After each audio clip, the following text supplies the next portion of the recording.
أعوذ بالله من الشيطان الرجيم بسم الله الرحمن الرحيم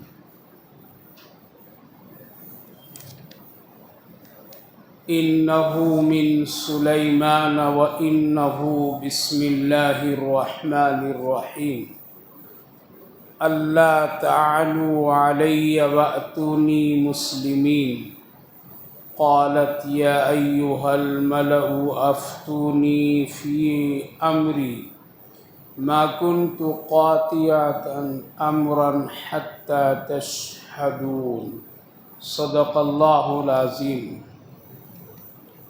بھائی اور بزرگوں، اللہ رب العالمین کا شکر، اس کا احسان کہ اللہ تعالیٰ نے ہم سب کو نماز تراویح میں قرآن کریم سننے کا موقع عطا فرمایا۔ اللہ تعالیٰ قبول فرمائے۔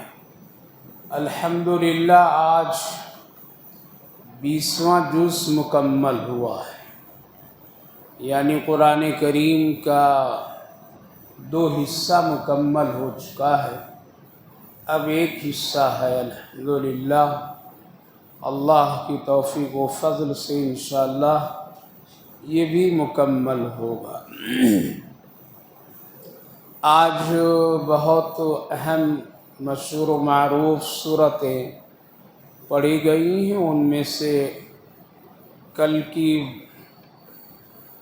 باقی صورت اور اس کے ساتھ ساتھ ایک صورت سورۃ الشعراء، اور اس کے بعد سورۃ النمل، اور اس کے بعد سورۃ القصص، سورۃ العنکبوت، یہ ساری سورتوں کی تلاوت ہوئی ہے نماز میں۔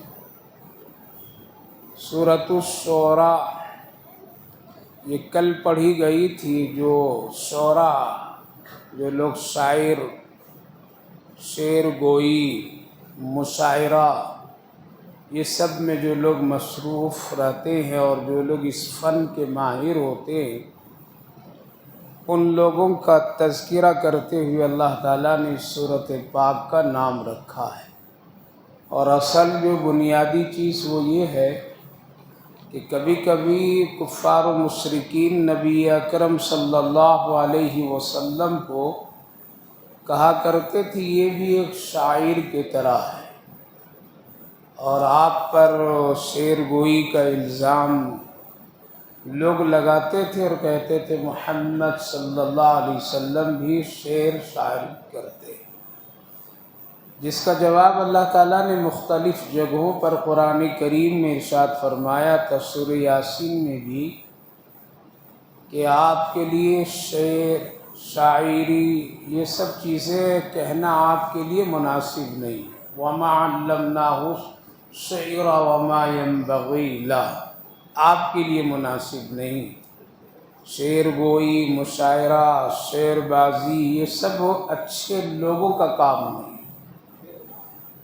اس میں بہت ساری باتیں جھوٹ سچ ملا کر کے ایک کلام تیار کیا جاتا ہے، لہذا اس پر تفصیلی گفتگو تو نہیں کروں گا، البتہ اتنی بات ہی ہے کہ قرآن سے ایسے لوگوں کی بات تو قبول نہیں کیا گیا ہے، اور ان کو ایک وادی اور ایک جنگل میں بھٹکنے کی طرح ان کا کلام اور ان کی زندگی کو قرار دیا ہے۔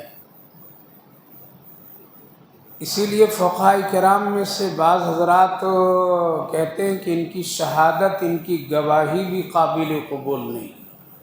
جو لوگ مشاعرے میں آتے ہیں اور شاعر بن کر کے اشعار سناتے ہیں اور مشاعروں میں پڑھا کرتے ہیں، ایسے لوگوں کے بارے میں فقہاء کرام فرماتے ہیں اگر یہ چاند کی شہادت کی گواہ دے تو ان کی گواہی قابل قبول نہیں، اور بہت سارے ایسی شہادتوں پر بھی ان کی گواہی قابل قبول نہیں۔ اس سے پتہ لگائیے، اندازہ کیجئے، اللہ رب العالمین نے ان کے کلام کو قبول نہیں کیا، لہذا آج تو بڑے بڑے مشاعرے مسلمان کراتے ہیں، بڑے بڑے مشاعروں پر لاکھوں عورتوں اور مردوں کو ملا جلا کر کے خرچ کرتے ہیں، رات وقت سب برباد کرتے ہیں۔ یہ سب گناہ ہے، فضول ہے، سب پر خرچ کرنا ایک گناہ سے کم نہیں، اس کا حساب دینا پڑے، لہذا خود ایسے لوگوں سے بچنا چاہیے۔ اللہ تعالیٰ نے ایسے لوگوں کی بہت ہی سخت مذمت فرمائی ہے۔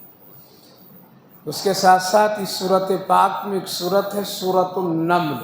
نمل کے معنی چونٹی، چونٹی جو بہت ہی ایک چھوٹی سی مخلوق ہے، اللہ کی بہت چھوٹی مخلوق ہے، جو ہمارے اور آپ کے پاؤں کے تلے وہ آ جاتے ہیں، بے خبر آ جاتے ہیں، کتنے کچل دیے جاتے ہیں، لیکن کچھ اس میں خوبیاں ہیں۔ ان خوبیوں کی قدر کرتے ہوئے اللہ نے ان کے نام پر ایک سورت کا نام رکھ دیا۔ پتہ چلا کہ اگر آدمی میں یا جانوروں میں یا کسی بھی چیز میں کوئی ایسی خوبی ہے تو اللہ اس کو قبول کرتا ہے، اور اللہ کی مخلوقوں میں ہر ایک میں کسی نہ کسی طرح سے اس میں کوئی کمالات اور خوبیاں ہے، جس کی وجہ سے وہ اپنے برادری میں اور اپنے ماحول میں اچھے جانے جاتے ہیں۔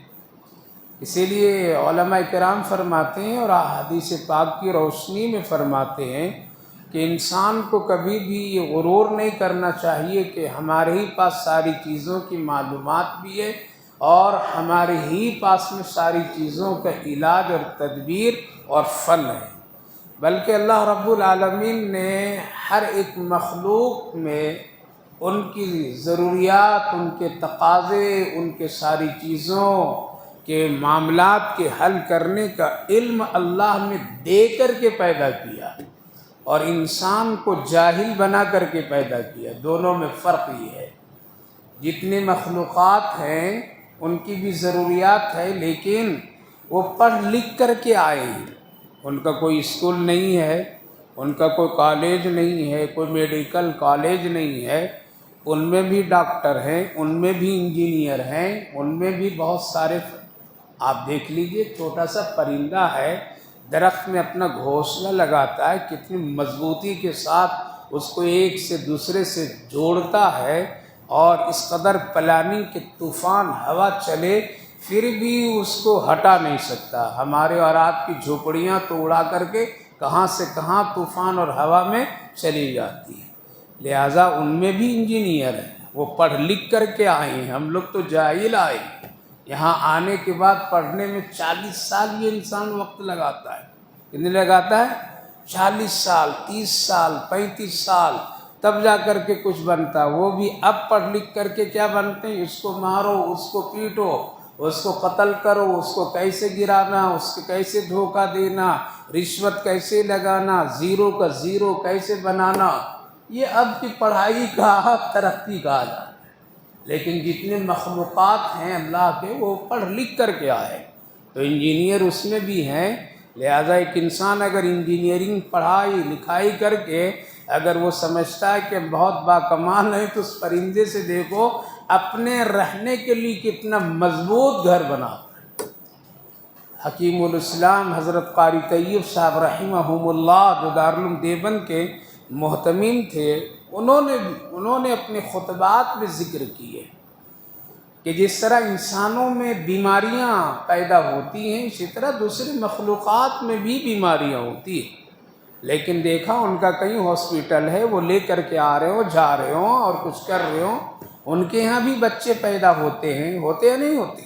ایک کتا کے دیکھ لیجئے کتنے بچے پیدا ہوتے ہیں، انسان سے زیادہ اس کے یہاں پیدائش ہے، زیادہ ہے، لیکن ہے کوئی ہاسپیٹل اس کا؟ کوئی الٹرا ساؤنڈ کوئی کیا جاتا ہے؟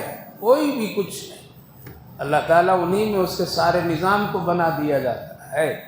لہذا ہر ایک مخلوقات میں بچے بھی ہیں، سب کچھ ہیں، بیماریاں بھی ہیں، کون اس کا علاج کرتا ہے؟ اس کے اسی میں علاج ہو جاتا ہے۔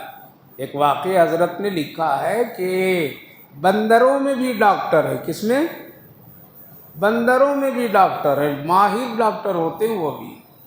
دارالعلوم دیوبند جو بہت بڑا ہے، دنیا کا ایک مدرسہ ہے اور اپنے ملک میں شان ہے، ہم سب کا ایک فخر ہے۔ ابتدائی دور میں تو درخت کے نیچے قائم ہوا تھا، اور جھوپڑیوں میں اس کے چند درسگاہیں اور کھانے پینے پکانے کا تھا۔ تو جھوپڑی نما باورچی خانہ تھا جہاں پر میں باورچی روٹی پکا کر کے ایک بڑے ٹوکرے میں رکھ دیا کرتا تھا کپڑے ڈھانک کر کے، اور وقت پر میں پھر بچوں کو کھلایا جاتا تھا۔ لیکن اس سے پہلے جنگل تھا اس وقت میں، تو بندر انتظار میں رہتے تھے کہ یہ باورچی پکا کر کے ڈھک کر کے جب جائے گا اس کے بعد ہم لوگ سب آ جائیں گے۔ تو وہ لوگ سب آ جاتے تھے اور آ کر کے ساری روٹیاں لے کر کے چلے جاتے تھے کھانے۔ بچوں کا مسئلہ بنتا تھا، پریشانی، بچوں کے کھانے کے لیے روٹیاں نہیں ہوتی تھیں۔ انہوں نے شکایت کی کہ حضرت ایسا ایسا ہو رہا ہے، چند دنوں سے بندر آتے ہیں اور کھا کر کے چلے جاتے ہیں۔ حضرت نے کہا ابھی تو بجٹ نہیں ہے، کچھ دنوں کے بعد میں اس کا صحیح انتظام کریں گے، ذرا دیکھ کر کے بھی کام کر لو۔ لیکن کرے کیا کرے، وہ تھک گیا، کہا کہ ان بندروں کو ہم ہی علاج کریں گے۔ لہذا بازار سے زہر کی پوڑیاں لایا اور ایک ٹوکرے میں آج روٹی بنایا زہر کی، اور ساری روٹیاں زہر والی لا کر کے کیا کیا، سامنے بہت سجا کر کے رکھ دیا اس نے۔ رکھنے کے بعد میں یہ بھی انتظار میں رہا کہ اب آئیں گے سارے بندر، کھائیں گے، مریں گے، جنازے کا اعلان کر دیں گے۔ حسب معمول وہ بندر آئے، روٹی وہ دیکھیں تو ان کی عادت کیا ہے، کھانے سے پہلے وہ ناک میں لگاتے ہیں۔ کیا کرتے ہیں؟ ان کی عادت ہے، وہ ناک میں لگاتے ہیں۔ ناک ان کا پتہ بتا دیتا ہے کہ یہ کھانا ٹھیک ہے نہیں ٹھیک ہے، اس میں بیماری ہے یا کیا ہے۔ وہ جو ہی ناک میں لگائیں تو ان کو محسوس ہو گیا کہ اس میں خطرہ ہے۔ دوسروں کو کہا کہ تم بھی لگاؤ، اس نے بھی لگایا، تیسرا لگایا، چوتھا لگایا، سب نے کہا کہ خطرہ ہے۔ باورچی سب دیکھ رہا وہ تماشا۔ یہ لوگ ساری روٹیاں چھوڑ کر کے جنگل چلے گئے اور بڑے ڈاکٹر کو لے کر کے آئے۔ وہ آیا، آ کر کے وہ بھی چیک کیا، اور چیک کرنے کے بعد میں وہ بھی دیکھا ہوگا، کہا کہ ٹھیک ہے اس میں ہے زہر، مارنے کے پوری پلاننگ ہے۔ لہذا وہ پھر بندر واپس جنگل میں گئے، اور جنگل میں جا کر کے اور بندروں کو جمع کیا، اور بندروں کو جمع کر کے ایک درخت کے پتے شاخ توڑ کر کے سب بندر ہاتھ میں لے کر کے آ گئے۔ اب آ کر کے ٹوکرا کے سامنے بالکل افطار پارٹی کی طرح بیٹھ گئے ہیں، اور روٹی بھی کھا رہے ہیں، پتہ بھی کھا رہے ہیں، روٹی بھی کھا رہے ہیں، پتہ بھی کھا رہے ہیں۔ ہوتے ہوتے 5 منٹ میں ساری روٹیاں کھا گئے اور شام سے وہاں سے نکل گئے۔ پھر بھی باورچی سمجھا کہ چلو دیکھو، ہو سکتا ہے جنگل میں جا کر کے مریں گے، لیکن ایک بھی بندر نہیں مرا، کسی کا جنازہ نہیں ہوا۔ حضرت سے شکایت کی، پہنچائے خبر کہ آپ تو انتظام نہیں کر رہے تھے، لیکن میں خود ہی ان کے مارنے کا تدبیر کر لیا تھا اور ایسا ایسا کیا، لیکن ایک بھی بندر نہیں مرا، ساری روٹیاں کھا گئے۔ اور ایسا ایسا کیا کہ روٹی ایک مرتبہ کھاتے تھے وہ، اور ایک مرتبہ پتے بھی کھاتے تھے، ایک مرتبہ روٹی کھاتے تھے، کب کیا۔ حضرت نے فرمایا کہ روٹی کھاتے تھے زہر والی، اور زہر کو کاٹ کرنے والی دوا بھی کھاتے تھے۔ یہ دوا اور یہ پتے ہیں، یہ سب کس نے بتایا؟ کیا کسی کالج میں بندر پڑھے؟ کیا کسی میڈیکل میں جا کر کے وہ میڈیکل سیٹ حاصل کیے؟ قدرت نے ان کو وہ علم دیا کہ تمہارے صحت کے لیے کیا کیا ضروری ہے، وہ سب اس کو اللہ نے بتا دیا۔ تو انسان زیادہ محتاج ہے دوسرے مخلوقات کے مقابلے میں۔ کبھی کبھی انسانوں کے علاوہ جانوروں میں بھی کبھی کوئی خوبیاں ایسی ہوتی ہے کہ وہ خوبیاں انسان نہیں اپنا پاتا ہے، جو جانوروں میں کبھی کبھی وہ چیزیں دکھائی دیتی ہے۔ تو اسی لیے تو اللہ رب العالمین نے قرآن کریم میں ہر جگہ جہاں انسانوں کا ذکر وہاں جانوروں کا بھی ذکر کیا ہے۔ تو اس صورت میں سورۃ النمل چونٹیوں والی صورت، اس میں چونٹیوں کی خوبی کو اللہ نے ذکر کیا ہے۔ اور اسی سورۃ پاک میں ایک ایسے بادشاہ، ایک ایسے پیغمبر کا بھی ذکر اللہ رب العالمین نے کیا ہے کہ جس کی کوئی مثال دنیا میں نہیں ملتی ہے۔ اسی جز میں 20ویں جز میں آج جو قرآن کریم کی تلاوت ہوئی ہے، اس میں اللہ ایک ایسے مالدار کا ذکر کیا ہے کہ اتنی ہم نے اس کو دولت دی، لیکن ایک وہ شخص ہے جس کو میں نے خوب دولت دی، وہ نافرمان بن گیا، اور ایک ایسا میرا بندہ کہ اس کو میں نے دولت دی، وہ فرما بردار بن گیا۔ دونوں کا انجام کیا ہے وہ سنیے، میں سناتا ہوں، اور یہ اصل سننے کی ضرورت ہے۔ مالدار بننا کوئی گناہ نہیں، مالدار بننا کوئی گناہ نہیں، یہ اللہ کی نعمت ہوتی ہے کبھی کبھی۔ صحابہ کرام رضوان اللہ عنہم اجمعین میں 6 صحابی ارب پتی تھے، کتنے؟ کروڑ پتی تھے 6 صحابی۔ حدیث پاک میں اس کا ذکر ہے، نام لے کر کے حدیث پاک میں ان کے کام تجارت کا ذکر کیا، بہت مالدار تھے۔ تو مالدار ہونا، مالداری کے لیے آدمی کا اس کی کوشش کرنا یہ کوئی گناہ نہیں، نعمت ہے۔ گناہ کب بنتا ہے؟ جب آدمی کیا ہوتا ہے؟ اللہ کی مرضی کام کرنے لگتا ہے۔ تو یہ جس طرح سے کھانا کھانا کوئی بری چیز نہیں، کھانا تو ایک صحت کے لیے ضروری ہے اور اللہ نے کھانے کے لیے بنایا ہے۔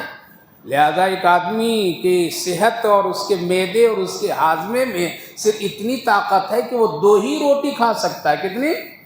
2 روٹی کھا سکتا ہو، اس کا ہاضمہ اتنے ہی قبول کرتا ہے، اتنی ہی اس کے اندر طاقت ہے کہ 2 روٹی آسانی سے وہ ہضم کرے گا۔ لہذا جب آسانی سے وہ 2 روٹی ہضم کر کے کھائے گا پیے گا تو صحت مند رہے گا۔ لیکن ولیمے میں چلا گیا تو اب کیا کیا اس نے؟ کہا وہ ہو ماشاءاللہ، یہاں 2 روٹی کیا یہاں 6 روٹی ڈال دیا، تب کیا ہوگا؟ وہ بدہضمی ہو جائے گی، اب بیمار ہوگا، اب وہ پریشان ہوگا۔ لہذا مرضی کے خلاف اس نے کیا، صحت کے خلاف کیا۔ اسی طرح سے میرے بھائی بزرگوں، مالداری کوئی بری چیز نہیں، گناہ نہیں ہے، مالدار ضرور بنیے، خوب کوشش کیجئے، لیکن حضرت سلیمان علیہ السلام کی طرح مالدار بنیے، مالدار ضرور بنیے، حضرت عبد الرحمن بن عوف رضی اللہ عنہ کی طرح بنیے، مالدار ضرور بنیے، خوب محنت کیجئے، لیکن حضرت عثمان غنی رضی اللہ عنہ کی طرح بنیے، مالدار خوب بنیے، بننے میں کوئی حرج کی بات نہیں ہے، لیکن سکندر ذوالقرنین کی طرح بنیے، مالدار خوب بنیے اور خوب دولت حاصل کیجئے، لیکن حضرت عبداللہ ابن مبارک رحمہم اللہ محدث جیسے مالدار بنیے، تاجر بنیے، خوب بڑے تاجر بنیے، مشہور بنیے، لیکن حضرت امام ابو حنیفہ علیہ الرحمہ کے جیسا تاجر بنیے، کوئی گناہ کی بات نہیں ہے۔ لیکن اگر ایسے نہیں بنیں گے تو پھر وہ قارون، حامان، شداد اور بخت نصر اور نمرود کی طرح ہو جائیں گے۔ لہذا اللہ تعالیٰ نے اس سورۃ پاک میں اور آج کے 19ویں اور 20ویں جز میں ایک میں اللہ نے ایک ایسے مالدار بادشاہ کا ذکر کیا ہے کہ اس کی مثال نہیں ملتی ہے، اور ایک ایسے مالدار کا اللہ نے ذکر کیا ہے کہ اس کے انجام جیسا کسی کو انجام اللہ نے دیا نہیں ہے۔ سورۃ النمل میں حضرت سلیمان علیہ السلام کا ذکر ہے۔ نام سنیں، حضرت سلیمان علیہ السلام ایک پیغمبر تھے، انہوں نے بیت المقدس کی تعمیر فرمائے۔ حالانکہ بیت المقدس کی پہلے چھوٹی تعمیر پہلے ہو چکی تھی، لیکن ایک منظم اور اللہ کے حکم کے تحت میں جناتوں کو ساتھ میں لے کر کے بیت المقدس کی تعمیر، مسجد اقصی اور اس اطراف میں وہ ساری تعمیرات حضرت سلیمان علیہ السلام کے دور اور زمانے میں انہوں نے اپنی نگرانی میں کی ہے۔ اللہ تعالیٰ نے ان کے پاس حضرت جبریل علیہ السلام کو بھیجا، جاؤ جبریل، میرا یہ بہت اچھا بندہ ہے، اس کو ہم نبی بنانا۔ نبی بن گئے، 3 چیزیں دے کر کے بھیجے، جاؤ یہ میرے نبی کے سامنے 3 چیزیں پیش کرو، ایک علم، ایک شہرت، ایک دولت، یہ 3 چیزیں ہیں، 2۔ ان میں سے میرا پیغمبر کس کو قبول کرتا ہے؟ علم کو، دولت کو یا شہرت کو؟ جو چیز وہ قبول کر لیں گے اس کو ہم اتنا بڑھا دیں گے کہ ان جیسا پھر کسی کو بھی میں نہیں دوں گا۔ حضرت جبریل علیہ السلام تینوں لے کر کے آئے ہیں، دولت، شہرت، علم۔ کہا کہ آپ کے لیے تینوں چیزیں ہیں، آپ ایک قبول کیجیے، اور ایک جو بھی لیں گے، اگر علم لیں گے تو اتنا اللہ علم دے گا کہ ہر مخلوق کی بات بولنا، سننا، سمجھنا سب کچھ آ جائے گا آپ کو، کہیں پڑھنے پڑھانے کی ضرورت نہیں ہے، ساری چیزوں کا علم اللہ عطا فرمائے گا اپنی قدرت اور شان سے۔ اگر دولت چاہیے تو اتنی دولت ملے گی کہ آپ جیسے پھر کوئی سی کے پاس دولت نہیں آئے گی۔ اسی لیے نبی اکرم صلی اللہ علیہ وسلم نے ارشاد فرمایا دو بادشاہ مسلمانوں میں اور دو بادشاہ کافروں میں اللہ نے بنایا، اب قیامت تک ایسے بادشاہ کو اللہ پیدا ہی نہیں کرے گا۔ ایک مسلمانوں میں حضرت سلیمان علیہ السلام اور ایک سکندر ذوالقرنین نامی بادشاہ جس کا تذکرہ قرآن کریم میں، یہ دو بادشاہ، ان جیسے بادشاہ جن گزر گئے، اب قیامت تک ان جیسی حکومت نہیں کسی کے پاس آئے گی۔ اللہ کے رسول صلی اللہ علیہ وسلم۔ اور کافروں میں نمرود اور بخت نصر، یہ دو آدمی کو اللہ نے ایسی حکومت اور دولت شہرت دی کہ ان جیسی حکومت کافروں میں کبھی بھی کسی کو نہیں ملے گی قیامت تک۔ تو یہ تین چیزیں حضرت سلیمان علیہ السلام کے سامنے پیش کی گئی ہیں، تو حضرت سلیمان علیہ السلام نے فرمایا مجھے علم دے دو جبریل، باقی چیزیں لے جاؤ، مجھے نہیں چاہیے، دولت نہیں چاہیے، شہرت بھی نہیں چاہیے، صرف علم چاہیے۔ تو علم دے دیا گیا۔ کیسے علم دیا گیا؟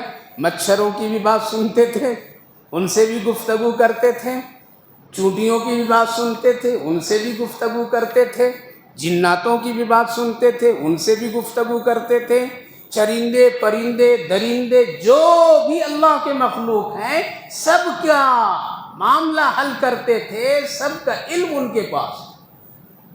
تو علم مل گیا نا ہر طرح، تو علم دے دیا گیا۔ حضرت جبریل علیہ السلام نے فرمایا شہرت چل تیری یہاں کوئی قدر نہیں ہے، دولت چل تیری بھی کوئی قدر نہیں ہے۔ یہ دونوں کہنے لگے کہ دیکھیے جبریل، جہاں علم ہے وہیں ہم لوگ بھی رہتے ہیں۔ کہاں رہتے ہیں؟ جہاں علم وہیں رہتے ہیں۔ اگر علم اللہ کے مطابق، اللہ کی مرضی سے اور اللہ کے حکم سے اس کو استعمال کرے تو دولت کہتی ہے کہ ہم وہیں رہتے ہیں، اور اس کو اتنا علم کے راستے سے اس کو اتنا نعمتیں اور مالدار اللہ بنا دیتا ہے کہ اس کی کوئی مثال نہیں۔ اس لیے ہم نہیں جائیں گے، ہم سلیمانی کے ساتھ رہیں گے۔ شہرت سے کہا گیا تو چل، اب کیا تیری یہاں کوئی قدر نہیں؟ کہا کہ میں بھی ایسے ہی لوگوں کے پاس رہتا ہوں، میں بھی نہیں جاؤں گا۔ اس لیے جہاں علم جہاں دولت وہیں میں شہرت بھی رہے۔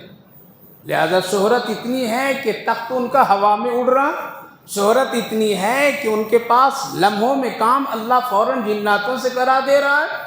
آج قرآن کریم میں ان کی پوری سیرت و کردار اور ان کی حکومت کی مثالیں اللہ نے بیان کیا ہے، اور قیامت تک رہیں گی۔ تو دولت کے اعتبار سے ایسا بادشاہ کی کوئی سی اور کو نہیں بادشاہت ملی، علم کے اعتبار سے ایسے کہ اللہ اکبر، ہر زمین کی ہر ایک چیز کے بارے میں اللہ ان کو علم دے دیتا تھا۔ شہرت ایسی کہ ان جیسا کوئی کارنامہ کر کے کوئی مشہور نہیں ہو سکا۔ لہذا یہ دونوں چیزیں حضرت سلیمان علیہ السلام کو ملی۔ حضرت سلیمان علیہ السلام ایک مرتبہ تشریف لے جا رہے تھے تو چونٹیاں سب اپنے دانہ چننے کے لیے باہر نکلی ہوئی تھی۔ لہذا ایک چونٹی کے احساس ہوا کہ سلیمان علیہ السلام کا قافلہ آ رہا ہے۔ اس نے اعلان کیا، اے چونٹیوں ذرا تھوڑی دیر کے لیے اپنے اپنے سوراخوں میں چلے جاؤ، اس لیے کہ حضرت سلیمان علیہ السلام کا قافلہ آ رہا ہے، کہیں غفلت میں ان کے پیروں سے تم کچل نہ دیے جاؤ اور تمہیں اس کا احساس نہ ہو۔ یہ بات حضرت سلیمان علیہ السلام سن لیے، کیا کیے؟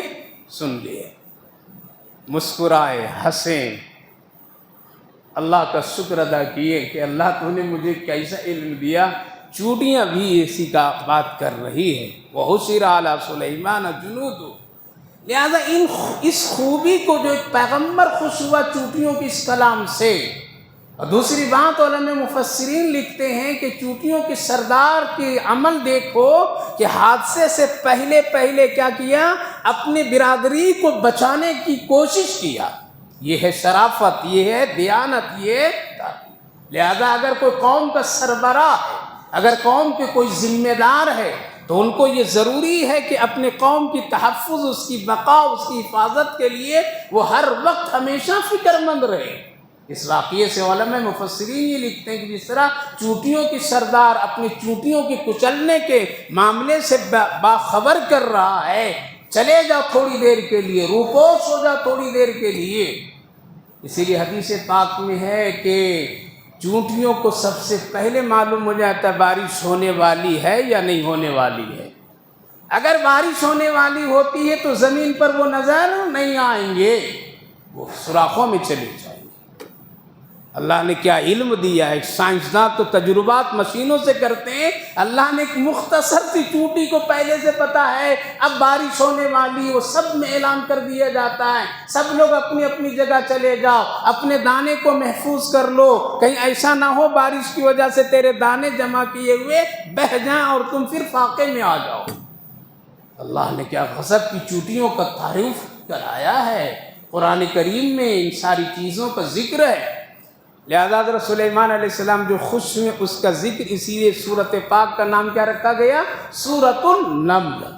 حضرت سلیمان علیہ السلام بیٹھے اور بیٹھنے کے بعد میں ذرا سب کو بلائے، کہاں ہیں کہاں ہیں، کون کہاں ہے؟ تو ایک پرندہ ہدہد نام کا تھا، ماہر پرندہ، پہلے ادھر بھی نظر آتے تھے، اب بہت سارے پرندے نظر نہیں آتے۔ حدیث پاک میں ہے کہ برکت کی چیزوں کو اللہ غائب کر دیتا ہے۔ بہت سارے ایسے پرندے پہلے برکت کے ہوتے تھے، اب سب غائب ہو گئے، آبادی سے دور ہو گئے، اس لیے اتنے ہنگامے، اتنا نیٹ ورک اور یہ ساری چیزوں کی وجہ سے یہ پرندے چلے گئے۔ حالانکہ پرندوں کا فائدہ یہ ہوتا تھا کہ ان کی تسبیحات سے ہم کو اور آپ کو اللہ کی طرف سے مدد ملتی تھی۔ وہ ذکر کرتے تھے پرندے درختوں پر بیٹھ کر کے، وہ چہچہاتے تھے اپنی زبان میں اللہ کی حمد و ثنا، ان کی ذکر سے، ان کی اس خوشنمائی سے اللہ تعالیٰ ماحول میں ایک برکت کی فضا قائم کرتا تھا۔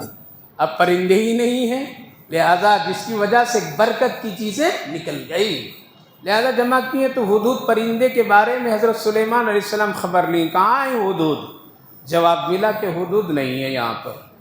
تو آپ نے کہا کہ اچھا آنے دو، اگر وہ صحیح عذر بتا دیا تو ٹھیک ہے، نہیں تو پھر اس کو ذبح ہی کر دوں گا۔ اتنے میں ہدہد آ گیا، بیٹھا کر کے سلام کیا، کہاں تھے؟ کہا کہ میں ایک ایسی خبر لے کر کے آیا ہوں پیغمبر سلیمان علیہ السلام کہ آپ کو بھی اس کی خبر نہیں ہے، تو آپ بادشاہ لیکن آپ کو علم نہیں ہے۔ حضرت سلیمان علیہ السلام تھوڑی دیر کے لیے بہت ہی چوکنا ہو گئی، کیا خبر لے کر کے آئے؟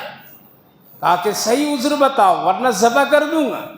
کہا کہ دیکھیے خبر یہ ہے کہ یہاں سے ملک یمن 500 کلومیٹر گویا کہ کوس فرق ہے، وہاں ایک بلقیس نامی خاتون ہے، وہ اس کا تخت بہت بڑا ہے اور اس کا دربار بھی بہت بڑا ہے، وہ اس تخت پر بیٹھا کرتی ہے، لوگ وہاں آتے ہیں سجدہ کرتے ہیں اور پرستش غیر اللہ کی خوب ہوتی ہے، آپ کو اس کی خبر نہیں، آپ کے حکومت میں یہ شرک کا کام ہونا آپ کے لیے آپ کی شان کے خلاف ہے، اسے فوراً خبر لیجیے۔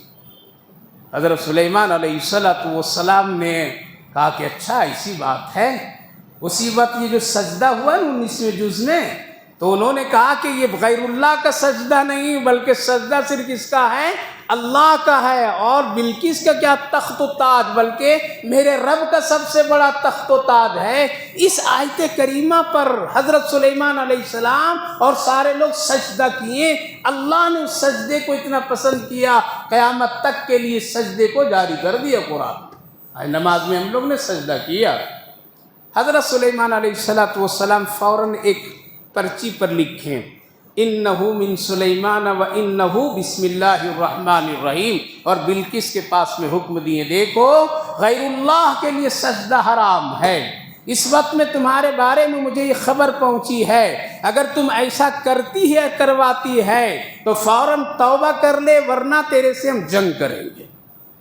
دھمکی آمیز خط کیسے بھیجیں، کیا لکھیں؟ انہو من سلیمان و انہو بسم اللہ الرحمن الرحیم۔ یہاں سے علماء کرام لکھتے ہیں کہ مسلمان کے لیے ضروری ہر کام کے شروع میں کیا کرنا؟ بسم اللہ پڑھنا، ہر کام کے لکھنے کے شروع میں بسم اللہ لکھنا۔ اگر لکھنے میں اگر گستاخی ہونے کا خطرہ ہے تو وہاں صرف پڑھ لینا چاہیے، لکھنا نہیں چاہیے۔ مثلاً ایک ہم غیر مسلم کے پاس میں کوئی چیز لکھ رہے ہیں، اب ہمیں خطرہ ہے کہ یہ بسم اللہ الرحمن الرحیم کا یہ پھاڑ دے گا، ٹکڑا کہیں ڈال دے گا یا بے حرمتی اس کی ہو جائے گی، تو لکھنے سے پہلے کیا کرنا چاہیے؟ بسم اللہ پڑھ لینا چاہیے، لکھنے کی وہاں ضرورت نہیں ہے، وہاں ضرورت نہیں ہے، یہ حکم ہے۔ ہر کام کے لکھنے میں، ہر کام کے کرنے میں بسم اللہ مقدم رکھنا چاہیے۔ لہذا ایک ڈپلیکیٹ بسم اللہ ہے، معلوم، نقلی بسم اللہ، وہ کیا ہے 786، کیا ہے؟ کہا کہ اگر یہ نہیں لکھ سکو پورا بسم اللہ الرحمن الرحیم تو 786 لکھ دو۔ کیا لکھ دو؟ تو یہ بسم اللہ، یہ سب فالتو کیا ہے؟ لغو، بیکار۔ یہ بسم اللہ کا درجہ ہرگز نہیں۔ اب کھانا کے لیے کھائے بیٹھی افطار کے وقت میں سب کو کہیے 786، سمجھیں؟ بسم اللہ نہ پڑھ کر کے 786، تو سب لوگ شروع کر دیں گے۔ پتہ چلا کہ بسم اللہ ہے، پورا لکھنا پڑے گا، بسم اللہ الرحمن الرحیم پورا پڑھنا پڑے گا، بسم اللہ الرحمن الرحیم۔ یہ کہنا کہ 786 بھی یہ کیا ہے؟ یہ بسم اللہ کا قائم مقام ہے اور اسی کے درجے کا ہے، اگر وہ نہیں لکھ سکو گے تو یہ لکھ دو گے تو یہ بسم اللہ ہو جائے گا۔ یہ سب مولویوں نے، عاملوں نے کیا کیا؟ جوڑ گھٹاؤ توڑ کر کے کیا کیا؟ ایک نمبر مرتب کر دیے اور اس کو بسم اللہ کی جگہ پر 786 ڈال دیے، لہذا کہہ دیے کہ بسم اللہ۔ یہ سب چیزیں صحیح نہیں ہیں، یہ صحیح نہیں ہے، غلط ہے۔ ہاں ایک علامت ہے، جس طرح سے کوئی کوڈ نمبر ہوتا ہے اسی طرح کسی چیز کی ایک علامت ہے۔ مسلمانوں نے اب تو غیر بھی اس کو استعمال کرنے لگے، لہذا بسم اللہ ہے، یہ بہت مقام اور باعزت چیز ہے۔ قرآن کریم میں اس کا ذکر ہے، 114 سورتوں میں 113 سورت کے شروع میں بسم اللہ لکھا گیا ہے، ہر نماز کے شروع میں پڑھنے کا حکم دیا گیا ہے۔ لہذا قرآن کے بیچ میں انہو بسم اللہ الرحمن الرحیم کا لانا یہ اس بات کی علامت ہے، یہ قرآنی آیت بھی ہے، اس لیے اس کی بے حرمتی نہیں کرنا چاہیے۔ نمبر سے اس کا کوئی جوڑ نہیں ہے، وہ ایسا عقیدہ بھی نہیں رکھنا چاہیے، اور اس سے کوئی احتراماً کو کوئی گستاخی ہو جائے 786 کا تو کوئی گنہگار بھی نہیں ہوگا، اس کا کوئی تعلق شریعت سے نہیں ہے۔ تو حضرت سلیمان علیہ السلام بلقیس کے پاس لکھیں، تفصیلات اس کی ہیں۔ بلقیس کیا کی؟ فوراً پڑھ کر کے اپنے لوگوں کو جمع کی۔ یہ خط کس کے ذریعے سے بھیجے حضرت سلیمان علیہ السلام؟ اسی ہدہد کے ذریعے سے۔ جاؤ جہاں سے تم خبر لائی ہے وہیں جا کر کے یہ خط بھی پہنچاؤ۔ اب وہ خط لے کر کے ہدہد پہنچا، پرندہ سیدھے دربار میں گیا، جہاں بلقیس بیٹھی تھی وہیں سامنے گرا دیا۔ قرآن پڑھنے کے بعد وہ گھبرا گئی اور اپنے لوگوں سے مشورہ کی، تو جو لوگ تھے کہنے لگے کیا ہم کمزور ہیں؟ کیا ہم لوگ کمزور ہیں کیا؟ اگر وہ جنگ کی دھمکی دے رہے تو ہم لوگ جنگ کریں گے، آپ ڈریے نہیں، فلاں فلاں فلاں۔ قرآن کریم میں اللہ نے اس کا ذکر کیا ہے۔ وہ سمجھدار تھی، اس نے کہا کہ نہیں، وہ پیغمبر ہیں، اور پیغمبر ہیں یا نہیں ہیں پہلے ہم جانچیں گے۔ کیا کریں گے؟ جانچیں گے، اور جنگ جیتیں گے یا جنگ میں کامیابی ہوگی ناکامی ہوگی وہ بھی میں جانچ ابھی کر لیتی ہوں۔ اور اس نے تقریباً 5 سونے کے اینٹ، کتنے؟ بعض اور زیادہ لکھتے ہیں لیکن 5 سونے کے اینٹ یا 100 سونے کے اینٹ اور کچھ ہدیے تحفے دے کر کے کیا کیے؟ اپنے خاص قافلہ وفد کو بھیجے، جاؤ سلیمان علیہ السلام سے بات کرو اور سنو، یہ سونے کا اینٹ ان کو دو، اگر یہ قبول کر لیں گے تو ہم جنگ کریں گے، یہ کامیاب نہیں ہو سکتے ہیں۔ گویا کہ ایک رشوت، کیا ہوا؟ رشوت، اور رشوت لینے والا کبھی کامیاب نہیں ہوگا، کبھی نہیں ہوگا۔ لہذا اگر وہ قبول کر لیا تو پیغمبر بھی نہیں ہوگا، پیغمبر رشوت نہیں لیتے ہیں اور ایسے لوگوں کے انجان کے ہدیے بھی نہیں لیتے۔ اگر نہیں قبول کیا، واپس کیا، تو پھر ہم جنگ نہیں کریں گے بلکہ ان کے پاس ہم سمجھوتے کے لیے چلے جائیں گے۔ صدا یہی پرندہ آ کر کے فوراً خبر دی سلیمان علیہ السلام، وہ ایسا ہو رہا ہے، یا جنات لوگ تھے وہ آ کر کے خبر دے دیے وہ آنے والی ہے اس طرح سے۔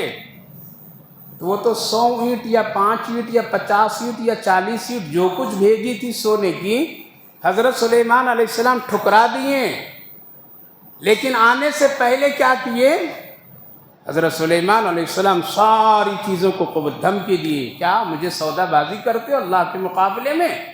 اللہ کا دین کے مقابلے میں ہمارا لینا دینا کچھ بھی نہیں، خبردار یہ کام ہرگز نہیں کروں گا۔ اللہ والے کبھی بھی جھکتے نہیں مال سے۔ حضرت عمر رضی اللہ عنہ عدل انصاف اسی لیے قائم ہیں۔ مدینے کے بازار میں ایک دیہاتی اونٹ ذبح کرتا تھا اور مہینے میں ایک مرتبہ کرتا تھا، اور ایک پورا ران حضرت عمر رضی اللہ عنہ کو ہدیے میں بھیجا کرتا تھا۔ حضرت امیر المومنین اس کو قبول کر لیتے تھے ہدیے کے طور پر، اور لوگوں میں تقسیم کر دیتے تھے، اور رکھنا ہوتا تو اپنے رکھ لیتے تھے۔ حضرت امیر المومنین بولے ارے کون آدمی ہے جو برابر ہدیہ بیچتا ہے؟ خیر، ہدیہ لیتے رہے، تقسیم کرتے رہے۔ کچھ مہینے گزرا تو اس کا ایک مقدمہ آیا حضرت امیر المومنین کے پاس۔ کسی سے لڑ گیا تھا، وہ جھگڑا آیا، تو یہ اونٹ بیچنے والا، ران دینے والا دور سے حضرت امیر المومنین کو اشارہ کرتا ہے، امیر المومنین میں کون ہوں، مجھے آپ پہچانتے ہیں؟ کہا کہ نہیں پہچانتا۔ کون ہوں؟ تو وہ ہاتھ ایسے کر کے دکھایا کہ میں ران والا ہوں۔ کہا کہ اچھا، ہدیہ اسی لیے دے رہا تھا، یہ ہدیہ اسی لیے دے رہا تھا۔ ٹھیک ہے ران والے آؤ ادھر، فیصلہ سنیں گے۔ اتفاق ایسا ہوا اس کے حق میں فیصلہ نہیں ہوا۔ کیا ہوا؟ انصاف دوسرے کے حق میں چلا گیا، یہ مایوس ہوا۔ حضرت عمر رضی اللہ عنہ نے پہلے کہا کہ آج کے بعد تو ہدیہ بھیجنا نہیں۔ دوسری بات، انہوں نے آرڈر کیے پورے ملک میں کہ قاضی فیصلہ کرنے والا ہدیہ لینا اس کے لیے جائز نہیں، جبکہ ہدیہ لینا دینا سنت ہے۔ کہ اگر تم لوگ ہیں تو یہاں خطرہ ہے، انصاف کا خطرہ ہے، انصاف کا جنازہ نکل جائے گا، اس لیے ایسے لوگ ہدیہ نہیں لے۔ ورنہ یہ ہدیے کے پیچھے تو آج ہم لوگ پریشان ہیں، رشوت کے پیچھے تو ہم لوگ پریشان ہیں۔ خیر، حضرت سلیمان علیہ السلام واپس کر دیے، بلقیس ڈر گئی اور ذرا سا سمجھوتے کے لیے وہاں سے چلی، جس کا تفصیل ہے اس صورت پاک۔ جب حضرت سلیمان علیہ السلام کو معلوم ہوا کہ بلقیس آ رہی ہے تو دو کام کیے۔ ایک تو کام کیے کہ جو راستہ وہاں سے وہاں تک بستی تک آنے والے تھے، تقریباً 1 کوس یا 2 کوس، 1 کلومیٹر 2 کلومیٹر پورے راستے میں سونا بچھا دیے۔ اللہ نے اتنی دولت دی تھی، اس وقت استعمال کرنا جائز، لہذا سونے بچھا دیے، شیشوں سے بہت ہی شاندار راستہ بنا دیے۔ جنات فوراً بنا دیتے تھے، اور جانوروں کی شکلیں بھی کچھ ایسی بنا دیے جس میں سونا، ساری چیزیں، ایک عجیب خوشنمائی۔ وہ تو صرف 100 اینٹ 40 اینٹ اور 50 اینٹ 5 اینٹ سونے کی لائی تھی، تاکہ دیکھ لے کیا ہے حضرت سلیمان علیہ السلام کے پاس۔ ایک تو یہ کیے انہوں نے فوراً۔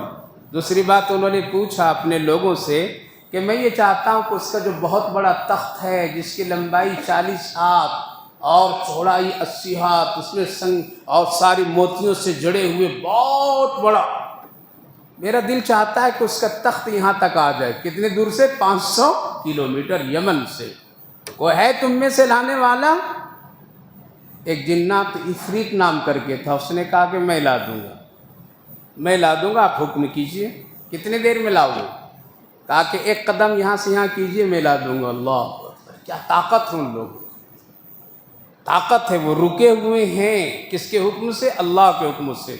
ورنہ جب شرارت پر اترتے ہیں تو انسان کے کھیل ختم کر دیتے ہیں وہ لوگ۔ وہ اچھی قوم بھی ہے، اچھی مخلوق بھی ہے، وہ شریف لوگ بھی ہوتے ہیں، لیکن جب بدمعاشی پر اتر جاتے ہیں نا تو انسان کو تباہ کر کے رکھ دیتے ہیں۔ لیکن وہ لوگ بھی نیک، متقی، پرہیزگار بھی ہوتے ہیں ماشاءاللہ۔ کہا کہ 1 قدم اٹھائیے یہاں سے وہاں، 500 کلومیٹر کے فاصلے سے اتنا بڑا تخت یہاں لا کر کے رکھ دیتا ہوں۔ حضرت سلیمان علیہ السلام کہنے لگے اور جلدی مجھے چاہیے، اور جلدی چاہیے۔ تو بعض روایتوں میں دوسرے نے کہا کہ میں لا دوں گا، کتنے دیر میں لاؤ گے؟ کہا کہ آنکھ کھولیے اور بند کیجیے، حاضر کر دیتا ہوں۔ اللہ، آج لوگ کہتے ہیں بڑا ترقی کا زمانہ ہے، چاند پر جا رہے ہیں، وہاں جا رہے ہیں، یہاں جا رہے ہیں، وہاں جا رہے ہیں۔ ارے اللہ کو دیکھو، اللہ کیسی کیسی مخلوقات، جناتوں کو میں رکھا ہے طاقت کہ یہ کام آنکھ بند کیجیے فوراً۔ قال الذي عنده علم من الكتاب انا آتيك به قبل ان يرتد اليك طرفك فلما رأوا مستقرا عنده قال هذا من فضل ربي۔ کہا کہ ہاں لاؤ، لہذا آنکھ جھپکتے ہوئے کیا ہو گیا؟ فوراً تخت یہاں آ گیا۔ آپ نے فرمایا جلدی اس میں تھوڑی سی تبدیلی کر دو۔ جب یہ تخت سامنے آیا تو کیا بولے حضرت سلیمان علیہ السلام معلوم؟ ھذا من فضلی ربی، یہ میرا کمال نہیں، یہ کمال کس کا ہے؟ اللہ کا ہے۔ ھذا من فضلی جانتے ہیں؟ وہی جو گاڑی کے اسٹیکر میں رکھتے ہیں، وہ جو اپنے گھر کے دروازے کے پیچھے لکھ دیتے ہیں ھذا من فضلی، اللہ کے فضل سے اندر سب بے نمازی سو رہے ہیں۔ اس کا مطلب ہی یہی ہوا اس کا، ھذا من فضلی دکان میں یہاں سب جھوٹ بولا جا رہا ہے، ناپا تولا کم جا رہا ہے، ھذا من فضلی، یہ سب اللہ کا شکر ہے۔ یہ آیت قرآنی ہے، اس کی اگر کوئی بھی حرمتی کرتا ہے تو گویا کہ قرآن کی آیت کی بھی حرمتی ہوتی ہے۔ ھذا من فضل ربی، حضرت سلیمان علیہ السلام نے فوراً کہا اے لوگوں، دیکھنے والوں، یہ میرا کمال نہیں، یہ کمال کس کا ہے؟ یہ میرے رب کے فضل سے یہ کام ہوا ہے، سلیمان کہاں سے کر سکتا تھا؟ ھذا من فضل ربی، تخت میں ذرا تغیر تبدل، ذرا کچھ موتیاں کچھ جواہرات عدل بدل کر کے ذرا شکل سے رکھ دیے گئے۔ بلقیس اسے آتی ہے، اسی سونے والے راستے سے آتی ہے، کھلونے بھی پڑے ہیں تو سونے جواہرات کے ہیں، شیشہ اور مرمر کی طرح سے ساری چیزوں کو لگا دیا گیا ہے۔ ایک ایسا راستہ تھوڑی دیر کے لیے بنایا گیا تھا محل میں داخل ہونے کے لیے کہ ایسا محسوس ہوتا تھا کہ اندر پانی ہے۔ کیا ہے؟ آج بھی دیکھیے بہت سارے ایسے اب ٹیکنالوجی ہے کہ راستے لگیں گے، محل لگے گا کہ اندر پانی ہے۔ کیا ہے؟ تو وہاں آدمی اچانک کبھی کبھی ڈر جاتا ہے کہ پانی میں تو ڈوب نہیں جاؤں گا، حالانکہ وہ شیشے وغیرہ سے وہ سب چیزیں بنی ہوئی ہوتی ہے۔ حضرت سلیمان علیہ السلام بھی ایسا ہی تھوڑی دور کے لیے ایسا راستہ بنایا محل میں داخل۔ بلقیس جب وہاں پہنچ رہی ہے دربار میں، تو وہ جگہ پر جب پہنچی ہے تو اپنا کپڑا اٹھا رہی ہے، اس خوف سے کہ مجھے کچھ دور پانی میں کہیں چلنا پڑے گا اور یہ پانی کا راستہ ہے تو کہیں میرے کپڑے بھیگ نہیں جائیں گے، اس لیے اپنا کپڑا سنبھال کر کے قدم رکھنا چاہ رہی ہے۔ حضرت سلیمان علیہ السلام دور سے دیکھ کر کے یوں فرمائے او بلقیس یوں آ جاؤ، یہاں پانی نہیں ہے۔ خیر وہ آئے تو یہ تخت پر بیٹھا ہے، وہی تخت۔ حضرت سلیمان علیہ السلام پوچھے کہ یہ تخت کہیں آپ کا تو نہیں ہے؟ کہا کہ لگ رہا ہے۔ کیا ہے؟ دھوکہ یہاں بھی کھائے، دو جگہ دھوکہ، ایک تو راستے میں دھوکہ، ایک تخت میں دھوکہ۔ حضرت سلیمان علیہ السلام ان دونوں سے ایک سبق دیے ان کو کہ جب تم دنیا کی اس عمل میں دھوکہ کھا سکتی ہے، پانی نہیں اور پانی سمجھ کر کے کپڑا اٹھا سکتی ہے، تیرے ہی یہ تخت ہے کہ تھوڑی سی اس میں تبدیلی کر دیا اور تم اس کو پہچان نہیں سکی، تو اب تک کہ تم اپنے رب کے سلسلے میں بھی دھوکے میں پڑی ہوئی ہے۔ اور اس نے اقرار کی، ہاں یہی میرا تخت ہے۔ یہاں سے علماء کرام لکھتے ہیں جیسا مہمان ہو ویسے ہی اس کی قدر بھی کرنی چاہیے۔ کیا ہے؟ اگر مہمان آپ کے پاس آ رہا، آپ کے گھر میں آ رہا ہے، آپ کا مہمان ہے اور وہ رہن سہن اس کا اچھا ہے اور اس کے کھاٹ باٹ ہیں، اللہ کی نعمتیں اس کے پاس میں ہے، اس کے رہنے سہنے کھانے پینے کا ایسا ہے، تو کوشش کرنی چاہیے کہ اس کی شان کے مطابق اس کی مہمان نوازی کرنی چاہیے، بیٹھانے کے لیے، سلانے کے لیے، اس کے رکھنے کے لیے، جو بھی ہو جتنا ممکن ہو اس کی شان کے مطابق کرنی چاہیے۔ نہ کہ ہے آ رہا ہے تو ہم کیا کریں گے، ہے اپنے گھر کا بادشاہ، ہمارے گھر کا نہیں۔ کوشش کرنی چاہیے، کوشش یہی کرنی چاہیے، اس سے عبرت۔ خیر بلقیس نے ایمان لائی، کیا ہوئی؟ ایمان لے آئی، اس کی تفصیلات ہے، اور پھر حکومت، اگر اس پر بیان تو بہت ہے۔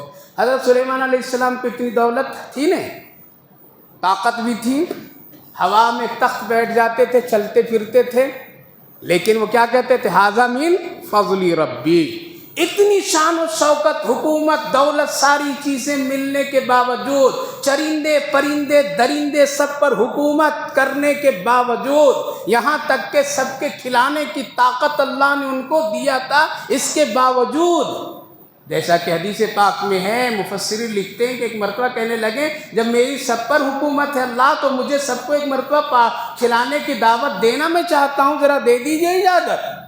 لہذا اجازت ملی تھی تو بری بحری دونوں مخلوق کی دعوت کی ہے، یعنی زمینی بھی، پانی والے بھی، اوپر والے بھی، سب پہ، اور خوب کھانا، مہینوں دن تک کھانا پکے۔ باری پہلے آئی مچھلی کی، کس کی؟ ایک بڑی مچھلی آ گئی، کہا کہ دیجئے ذرا، وقت بہت ہو رہا ہے، لیٹ کر رہے ہیں آپ کھلانے میں۔ کہا کہ رکو پہلے زمین والوں کو کھلا لوں، بعد میں تم کو کھلاؤں گا۔ کہ نہیں، آپ اتنا ٹائم کیوں لے رہے ہیں؟ مجھے تو میرا رب روز ٹائم پر دیتا ہے، آپ وقت گزار رہے ہیں، مجھے بھوک بہت زور سے لگی ہوئی ہے۔ تو حدیث پاک میں ہے کہ حضرت سلیمان سوچیں کہ ایک مچھلی کتنا کھائے گی؟ کہا کہ تم لوگوں کا کھانا اس طرف ہے، ادھر ہے، سب کے الگ الگ مت، جاؤ ذرا تم اپنا کھا لو، کھا کے چلے جاؤ، تم کو زیادہ بھوک لگی چلے جاؤ۔ ایک سانس میں سارا کھانا لے لی۔ کیا کہ حضرت سلیمان علیہ السلام دیکھ کر کے پریشان یہ کہا کہ رے تم سب کا کھانا کھا گئے؟ کہا کہ میرے رب 2 وقت اتنا سے زیادہ کھانا روزانہ پانی کے نیچے کھلاتا ہے۔ ایک مچھلی ہے، اللہ تعالیٰ 21ویں جز میں بھی ذکر ہے، روزانہ میرا رب اتنا کھانا کھلاتا ہے، 2 وقت کھلاتا ہے، ابھی تو میرا پیٹ بھی نہیں بھرا ہے آپ کے کھانے سے۔ کیا کہا حضرت سلیمان علیہ السلام؟ ھذا من فضل ربی ان اللہ یرزق من یشاء بغیر حساب۔ اے میرے رب، یہ کام صرف تیرا ہے، تیرے سلیمان کی بس کی بات نہیں ہے۔ اتنی دولت، اتنی حکومت، اتنی سلطنت، لیکن یہ کیا کہتے تھے ہر جملے میں؟ اے اللہ، یہ تیرے فضل سے ہے۔ اس کے مقابلے میں ایک اور مالدار کا ذکر 5 منٹ میں کرتا ہوں، دیکھیے، جس کا نام قرآن میں بھی ہے، حدیث میں بھی ہے، مشہور ہے، جس کا نام قارون ہے۔ کیا ہے؟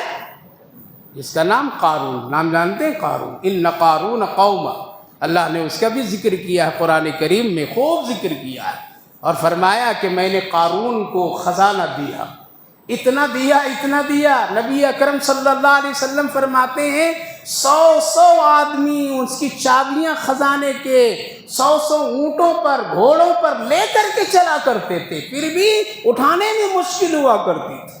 خزانہ ہی خزانہ، جدھر جائے خزانہ۔ حضرت موسیٰ علیہ السلام نے کہا تھا کہ یہ اللہ کی دی، اس نے کہا کہ نہیں، اللہ کا کوئی کمال نہیں ہے، اللہ کا اس میں کوئی دخل نہیں ہے، یہ میرے علم سے، میری محنت سے، میری کوشش سے یہ ساری چیزیں مجھے ملی ہے، خبردار اس میں اللہ کا کوئی حق نہیں ہے۔ ایک طرف ایک سلیمان علیہ السلام ہیں جو کہتے ہیں یہ میرے رب کا فضل ہے، ایک طرف قارون ہے، اس کا خزانہ بھی اتنا ہے، لیکن وہ کیا کہتا ہے؟ اس میں اللہ کا کوئی دخل نہیں ہے۔ دونوں فرق سمجھ رہے ہیں؟ مالدار ضرور بنیے، لیکن قارون مت بنیے، سلیمان بنیے، یہ کہنے کا مطلب ہے۔ مالدار ضرور بنیے، محنت خوب کیجیے، دولت خوب کمائیے، لیکن سلیمان کا مزاج رکھیے، حضرت سلیمان علیہ السلام کی فکر رکھیے، حضرت عبد الرحمن بن عوف کا طریقہ رکھیے، حضرت عثمان غنی کا نظام رکھیے، تب جانے یہ ہے مالداری۔ نہ یہ قارون بن جانا دولت سے، نمرود بن جانا دولت سے، حامان بن جانا، شداد بن جانا، یہ ایک مومن کی شان نہیں ہے، بلکہ ہر حال میں اس کو کہنا یہ میرے رب کا فضل ہے۔ لہذا وہ کہتا تھا جب بھی ان قارون کان من قوم موسیٰ فبغى علیہم وآتیناہ من الکنوز، اللہ فرمایا میں نے خوب دیا، لیکن جب اس سے کہا جاتا تھا تو یہی کہتا تھا کہ یہ سب کچھ دیا ہوا میرے اپنی محنت ہے، میرے اللہ کا کوئی اس میں دخل نہیں۔ موسیٰ قال انما اوتیت علی علم عندی، یہ میرے علم کے مطابق ہے۔ جیسے آدمی پڑھ لکھ لیتا ہے نا تو کہتا ہے نا میرا بیٹا پڑھا لکھا تو یہ ہوا، میں پڑھا لکھا تو آج یہاں پہنچ گیا۔ اگر اللہ صرف دماغ نہیں دیتا تو پڑھ کہاں پاتی؟ پاگل بنا دیتا تو پاکی ناپاکی کا فرق کرنا مشکل ہو جاتا۔ پڑھائی لکھائی تو اللہ کی دی ہوئی دماغ سے ہو رہا ہے، اس لیے ہر حال میں ایک مومن کا یہی جملہ ہونا چاہیے، ھذا من فضل ربی، یہ میرے رب کا فضل ہے۔ تو اس کا یہ ایک مالدار یہ ہے جو کہتا ہے کہ میرا کمال اس میں ہے، میری محنت اس میں ہے، میری دولت میری ہے، میرا جسم میرا ہے، اس میں کسی کا نہیں، لہذا میری مرضی چلے گی، میرا جسم میرا مرضی چلے گا، میری دولت میرا مرضی چلے۔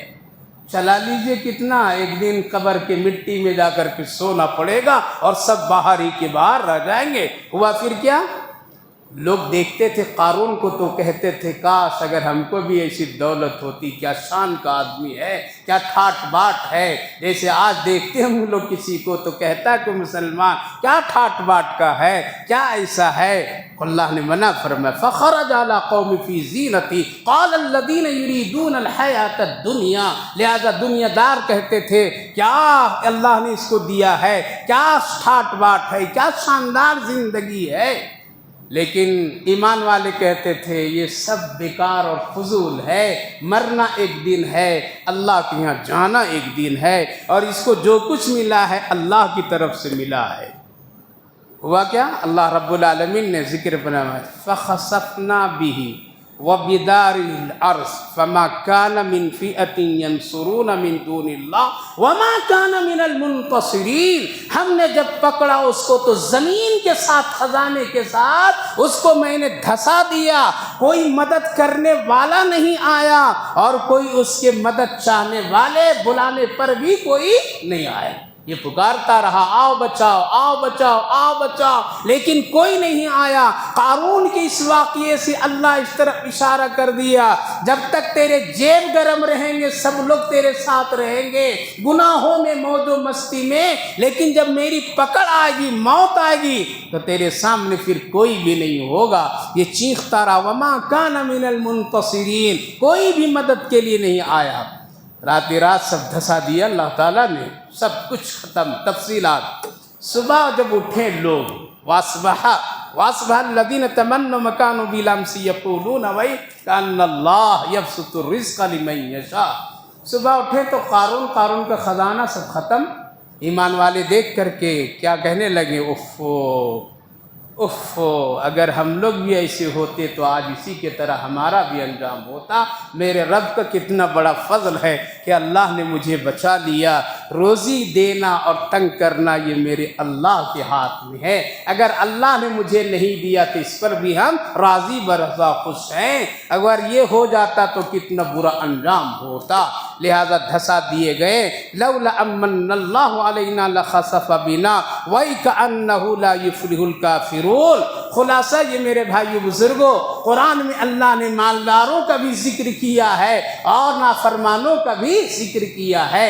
ان دونوں واقعات سے علماء محدثین مفسرین لکھتے ہیں مالدار ہونا کوئی بری بات نہیں ہے، لیکن قارون کی طرح مالدار مت بنو، اس کی سوچ کی طرح مالدار مت بنو، اس کی بولی کی طرح مت بولا کرو، اس کی چال کی طرح مت چلا کرو، اس کے انداز کی طرح اپنے انداز مت بنایا کرو، بلکہ بناؤ میرے اس بندے حضرت سلیمان علیہ السلام کی طرح، جس کو میں نے اوپر نیچے ہر دولت دی ہے، ہر علم دیا، لیکن وہ یہی کہتے تھے ھذا من فضل ربی، اے لوگوں میرا یہ کچھ کمال نہیں ہے، یہ جو کچھ ہے میرے رب کا عطا ہے۔ اللہ کا شکر ہمیشہ ادا کرتے رہیے۔ خلاصہ یہ میرے بھائی بزرگوں، کتنا بھی جمع کر لیں گے خالی ہاتھ جائیں گے، اس لیے دولت ضرورت کے لیے ہے، ضرورت میں استعمال کیجئے، نہ اس سے آخرت کو برباد کیجئے۔ اللہ تعالی ہم سب کو صحیح عمل کی توفیق نصیب فرمائے۔ اللہ تعالی ہم سب کو دولت مالداری سب عطا کرے، لیکن نیک صالحین کی طرح عطا کرے، نہ کہ ظالمین اور فرعون و حامان اور قارون کے انداز کی طرح۔ خیر کی روزی دے، برکت کی روزی دے، عافیت کی روزی دے، عافیت کا کام عطا فرمائے، اس کی دعا برابر کرنی چاہیے۔ اللہم صلی علی سیدنا نبینا حبیبنا مولانا محمد وبارک وسلم علیہ۔ اے میرے اللہ، پوری کائنات کا آپ مالک و مختار ہیں، آپ ہی ہم سب کے خالق بھی رازق بھی ہے۔ اے اللہ، آپ کسی کے محتاج نہیں ہے، جب آپ پکڑتے ہیں تو کوئی چھوٹ نہیں سکتا ہے، اور جب آپ چھوڑ دے تو کوئی کسی کو پکڑ بھی نہیں سکتا ہے۔ تیرے قبضے قدرت میں ہم سب کی پوری زندگی، پوری کائنات آپ ہی کے قبضے میں ہے۔ اے اللہ ہم سب پر رحم فرما دیجیے۔ کرم فرمائیے، عافیت فرمائیے، اپنے غضب اور قہر سے اللہ ہم سب کو بچا لیجیے، اپنی رحمت کے سایوں میں ہم سب کو زندگی گزارنے کی توفیق نصیب فرمائیے، اپنے نظر کرم سے دور نہ کیجیے میرے مولا، ورنہ آپ کے سوا ہم سب کا کوئی ٹھکانہ نہیں ہے۔ اے اللہ عافیت کا معاملہ فرما۔ رمضان کا آدھا حصہ گزر گیا، قرآن کریم نماز تراویح میں بھی 2 حصے پڑھ دیے گئے، ہم سب نے سننے میں کوتاہی کی، غفلت سے سنا، دھیان بھٹک گیا، ذہن ادھر ادھر ہو گئے۔ اللہ ہم ساری غفلتوں کو معاف فرما کر کے اللہ سننے کو، کھڑا ہونے کو قبول فرمائیے، آخرت کے لیے نجات کا ذریعہ بنا دیجئے، اللہ عافیت اور سکون کا ذریعہ بنائیے۔ ربنا تقبل منا انك انت السميع العليم وتب علينا انك انت التواب الرحيم وصلى الله على النبي وعلى آله وسلم سبحان ربك رب العزة عما يصفون وسلام على المرسلين والحمد لله رب العالمين۔